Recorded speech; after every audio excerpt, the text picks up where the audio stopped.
আমরা যারা বাইরে থেকে শেখ হাসিনাকে দেখি, তাদের কাছে তার যে পরিচয় সেটি হলো তিনি ঠোঁট কাটা। যাকে মনে করেন, প্রশংসা করেন, আর যাকে তার পছন্দ নয় তাদেরকে ধারের কাছে ভিড়তে দেন না এবং তার বিরুদ্ধে যা ইচ্ছে তাই বলেন, বিষোদ্গার করেন। আর হলো তিনি খুবই হিংসুটে টাইপের একজন মহিলা এবং খোঁটা দেওয়া, মানুষকে ছোট করা, ঈর্ষা করা, এই জিনিসগুলো আমরা তাকে দেখি।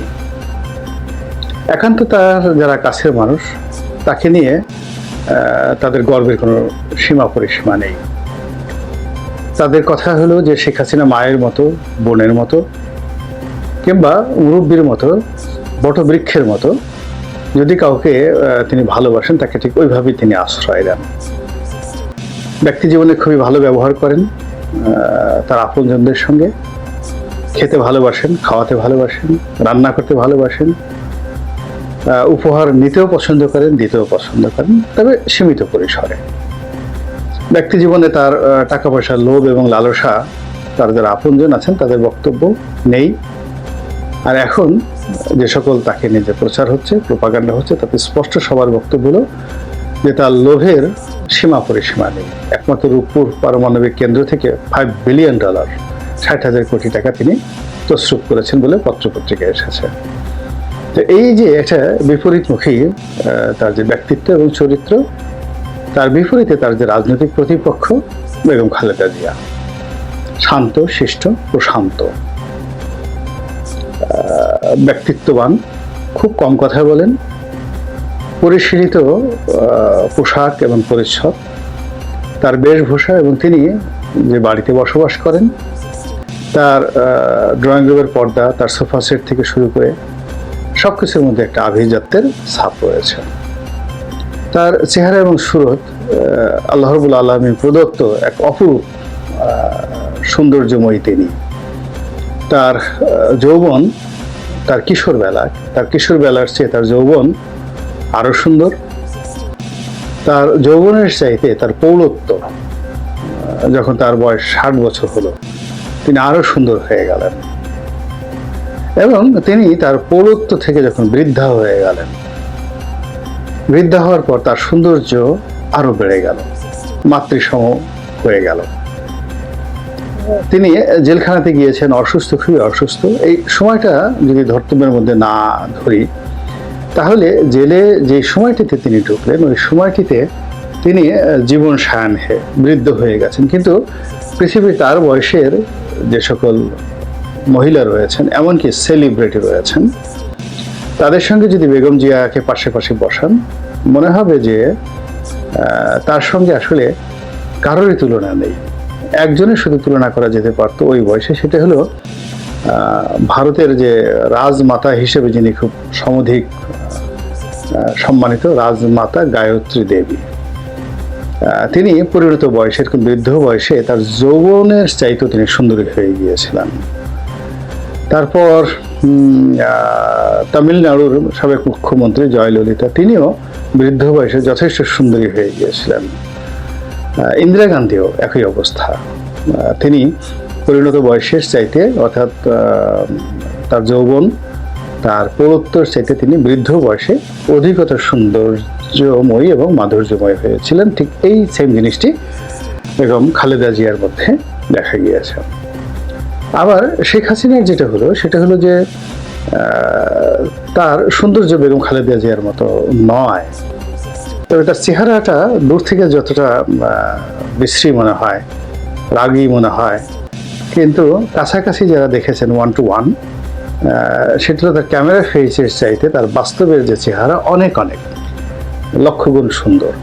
এবং তার গায়ের রঙও, যেটা ক্যামেরায় দেখে মনে হয় যে বাংলাদেশে একজন সাধারণ মেয়ে মানুষের যেরকম একটা পোড়া পোড়া চেহারা থাকে ওই রকম, কিন্তু কাছে কাছে গেলে তাকে মনে হবে যে একদম গোলাপের মতো তার গায়ের রং। এটি শেখ হাসিনার কাছাকাছি তার অভিব্যক্তি। 2 নম্বর হলো যে তিনি বেগম খালেদা জিয়ার চাইতে তিনি শারীরিক গঠনে অধিকতর শক্তিশালী, কর্মঠ এবং ছুটে চলার ক্ষেত্রে তিনি বেগম খালেদা জিয়ার চাইতে অনেক অনেক বেশি সক্ষম ছিলেন। ফলে তিনি একেবারে পালানোর সময় থেকে আজ অবধি, আজকে যে ভিডিওটি করছি আজ অবধি তিনি কিন্তু সেই যে তার যে চেহারা ছুরত, সেই চেহারা ছুরত নিয়ে তিনি এখনো পর্যন্ত স্বাভাবিকভাবে জীবনযাপন করছেন। তবে ব্যাপারটা হলো যে তার পৌরত্ব বা তার বৃদ্ধকালীন যে তার সময়টি, এই সময়টিতে মেকআপ বা পোশাক আশাক পরে তাকে যে ধরনের মনে হয়, উইদাউট মেকআপে ব্যক্তিগত জীবনে তার ভিতরে যে বার্ধক্য যে ছাপটা, এটি বেগম খালেদা জিয়ার সাথে অনেক অনেক বেশি ছিল। তখন এটা যে আমরা বাইরে থেকে দেখি, বাইরে থেকে দেখার পর ভিতরের কতগুলো বিষয় আছে।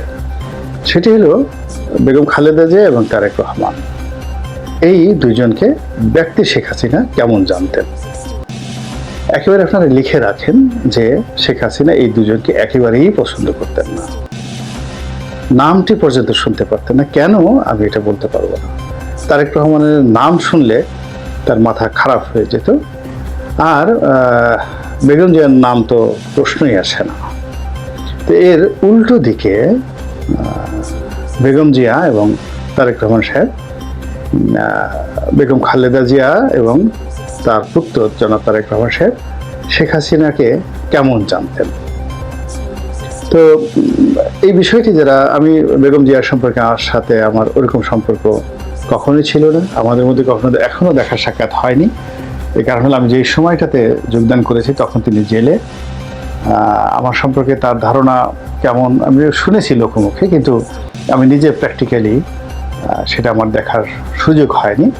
তবে তার যে একান্ত আপনজন, কাছাকাছি মানুষ, তাদের অনেকের সঙ্গে আমার কথাবার্তা হয়েছে এবং সেখানে শেখ হাসিনার সম্পর্কে বেগম খালেদা জিয়া যেটা আমি শুনেছি সেটি হলো তিনি জীবনে একটা শব্দ উচ্চারণ করেন নেতিবাচক অর্থে তাকে নিয়ে, একান্ত আলোচনার মধ্যেও তাকে নিয়ে কোনো বাজে শব্দ তিনি উচ্চারণ করেননি, এটা আমি শুনেছি আপনজনের মধ্যে। বাকিটা সত্য মিথ্যা তার কাছাকাছি লোকজন বলতে পারবেন, কিন্তু আমি যেটা সাক্ষী দিতে পারি সেটা হলো তারেক রহমান সাহেব সম্পর্কে।